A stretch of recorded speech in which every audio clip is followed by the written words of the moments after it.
Welcome to the Deep Dive. Today we're digging into something pretty interesting. The 2004 Shareholders Letter from Fairfax Financial Holdings.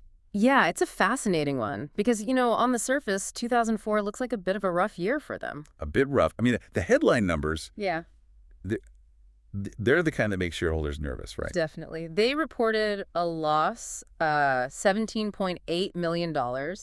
That works out to 2.16 cents per share, And book value per share, which is kind of their main metric, it actually went down by 4.1%. which is only the second time that it happened in their whole, 19-year history up to that point. So, yeah, worrying maybe. Exactly. You'd think, oh, really bad year. But then you read the letter, and management says it was actually a year of, quote, significant progress. And that's the contradiction we need to explore. How do you square that circle? Losing money, shrinking book value, but claiming intrinsic value went up. Right. It forces you to look beyond just the bottom line accounting number. Absolutely. You need the context. This is a company that, over those 19 years, compounded book value by, almost 29% a year? Which is just incredible performance, clearly long-term focused.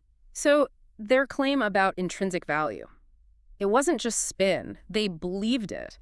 And the letter lays out why. It really boils down to a few key things. Okay, so let's unpack it. Yeah. What drove the loss, and where's this hidden progress? Well, first, you absolutely cannot ignore the external shock, the hurricanes. 2004 was an unprecedented year for hurricane activity in the U.S. Right, the record Florida hurricanes. The letter says they cost the operating companies $222 million. And if you include group reinsurance, it was actually $253 million. Just a Yeah. massive, massive hit from Mother Nature. Put that number in perspective for us. How big was that, really? Well, think about it this way. It added 5.1 percentage points to their combined ratio. Okay, and remind us, the combined ratio, Victor is better, right. Under 100% means you're making money from the actual insurance. Yeah, exactly. So 5.1 points is a huge hit to profitability. And, compare it to 9/11. World Trade Center losses in 2001. Yeah, that cost Fairfax's ongoing operations about $187 million. The 2004 hurricanes were actually more expensive for them. Wow, okay. And 9/11 pushed their combined ratio way up to 120.7% back then. Right, so you'd expect 2004 with an even bigger hit to be maybe even worse. But it wasn't. That's the surprising part, isn't it? It really is. Despite that $253 million blow, their consolidated combined ratio for 2004 was 97.5%. So profitable, even with the worst hurricane season on record battering them. Profitable in the core business. It speaks volumes about their underlying underwriting discipline. And they were actually growing quite fast too, weren't they? Oh, yeah. Net premiums written in their ongoing insurance and reinsurance businesses more than doubled. And this was during a hard market. Which means premiums were up, but insurers were being really picky, focusing on profit over just writing lots of policies. Exactly. So doubling premiums in that environment, that's strong. You see it in the segments, too. Northbridge in Canada had an amazing 87.7% combined ratio. Outstanding. In Odyssey, their big reinsurer, came in at 98.1%. And that's after eating 4.2 points just from the hurricanes. What about Crum and Forster? Theirs was over 100%, wasn't it? 106.5%. It was, yeah. That looks like the weak spot. But dig into it. The hurricanes added 11.1 points to their ratio. Ah, so if you script that out. Their underlying ratio was actually 95.4%, still profitable. So the core insurance engine was performing really well despite the headwinds. And they were well capitalized. Northbridge, for example, had more than double the minimum required capital. Okay, so the insurance side, despite the huge catastrophe losses, was fundamentally okay, even strong. That means the reported loss must have come from somewhere else too. Precisely. Which brings us to the second major factor, their investment stance. The letter calls it a drag from a very conservative investment position. Conservative how? What were they actually doing? Well, they were holding a lot of cash, not chasing higher yields in bonds, and crucially, they were hedging a big chunk of their stock portfolio. Hedging against what? A market crash? Basically, yeah. They were worried about the overall market environment. But this caution had a direct accounting cost. How so? Because of the way accounting rules worked, the unrealized losses on those hedges, the cost of buying protection, flowed through the income statement as realized losses. Wait, so even though the market didn't crash and the hedges didn't strictly pay off in that sense, the cost of having them hit the bottom line? Exactly. That cost them $81.5 million right there. And there were some other related costs. It added up to about $108.5 million deducted from their investment gains. So they effectively paid over $100 million for insurance on their portfolio. That's a big reason for the reported loss. A very big reason. It dragged their total investment return down to just 6.3% for the year, Yeah. much lower than the 11% they got the year before, or their long-term average of around 9.5%. Why take that hit? Why be so cautious? It goes back to their long-term philosophy. Hamblin Watsa, their investment managers, have a history of being cautious, sometimes painfully so in the short term. But it pays off over time. Well, look at their 15-year track record up to that point. Their Wow. U.S. stocks returned over 14% a year, beating the S&P 500's approximate 11%. So yeah, they were willing to sacrifice a year's reported return to protect capital for the long haul. They saw risks others were maybe ignoring. Okay, so hurricanes explain a big chunk of the loss, and the conservative hedged investment portfolio explains another chunk, even though that was a deliberate choice. What's the third piece? The progress part. Right, the intrinsic value argument. A lot of that comes down to actions they took to strengthen the balance sheet. De-risking, basically. Like what? The biggest move was probably raising equity. They issued $300 million in shares To whom? to Markel Corporation and Southeastern Asset Management, their largest shareholder already. Very respected, long-term oriented partners. But issuing shares, that dilutes existing shareholders, doesn't it? Right. They admitted it caused about 5% dilution to book value. Why do that if things are fundamentally okay? It was a strategic trade-off. They got cash, yes, but more importantly, they solidified relationships with strong, stable partners and gained, as they put it, additional flexibility. It was about building fortress-like financial strength for the next crisis, paying a small price in book value now for much greater resilience later. Makes sense. What else on the balance sheet? Debt management. They tackled their upcoming maturities. They had about $543 million in bonds coming due between then and 2008. They essentially refinanced and pushed that out, reducing the total slightly to $466 million, but now maturing way out in 2012. So no refinancing worries for 8 years. That removes a significant risk. A huge risk off the table. And it boosted liquidity. The holding company ended 2004 with $567 million just sitting in cash and short-term stuff. Well, that's a serious cushion. It is. And the net effect of all this, their leverage came down. Net debt to equity dropped from 53% to 48%. So less debt, more cash, longer-term partners. You can see how they'd argue the intrinsic strength improved, even if book value took a temporary hit. Yeah, that picture is becoming clearer. They also mentioned making the company easier to understand, right? Uh-huh.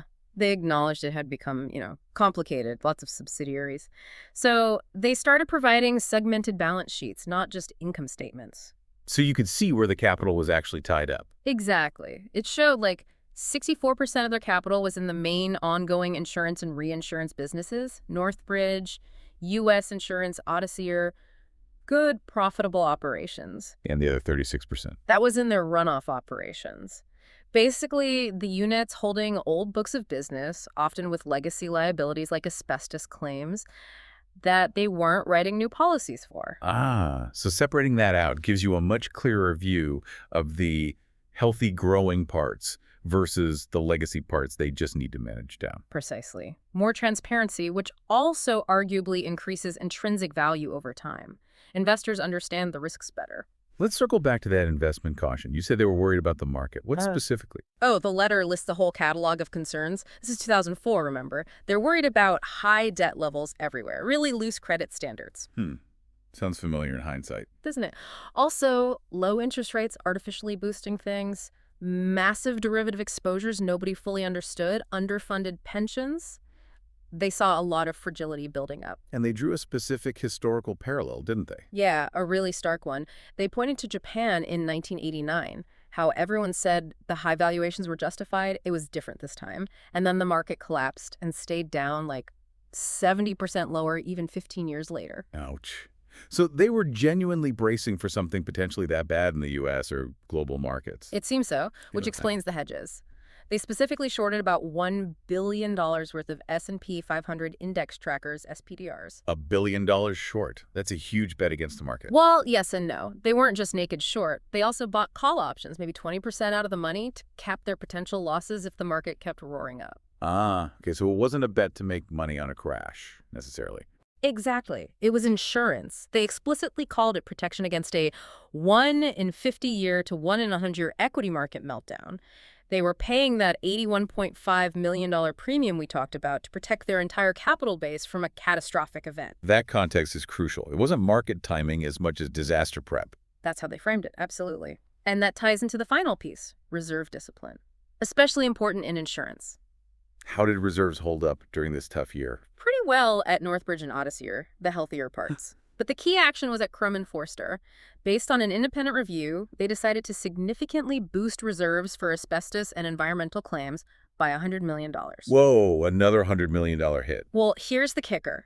They had previously bought reinsurance, an aggregate stop-loss policy that covered that entire increase. Seriously, so they strengthened reserves by $100 million without it actually costing them anything that year. Correct. Amazing foresight, or maybe just prudence, in buying that cover earlier. It locked in the reserve increase without impacting capital.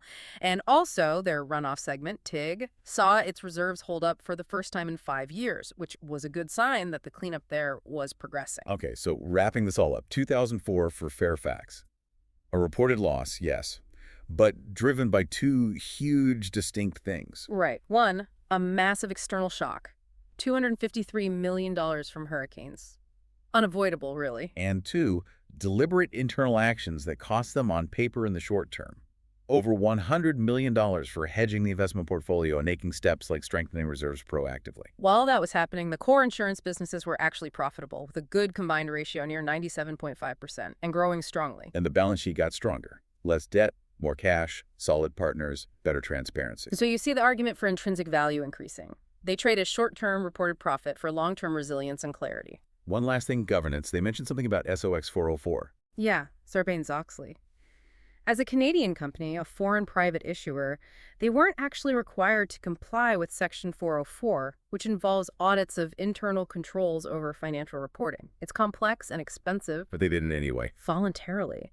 And they made a point of saying their reports and their auditors' reports were clean.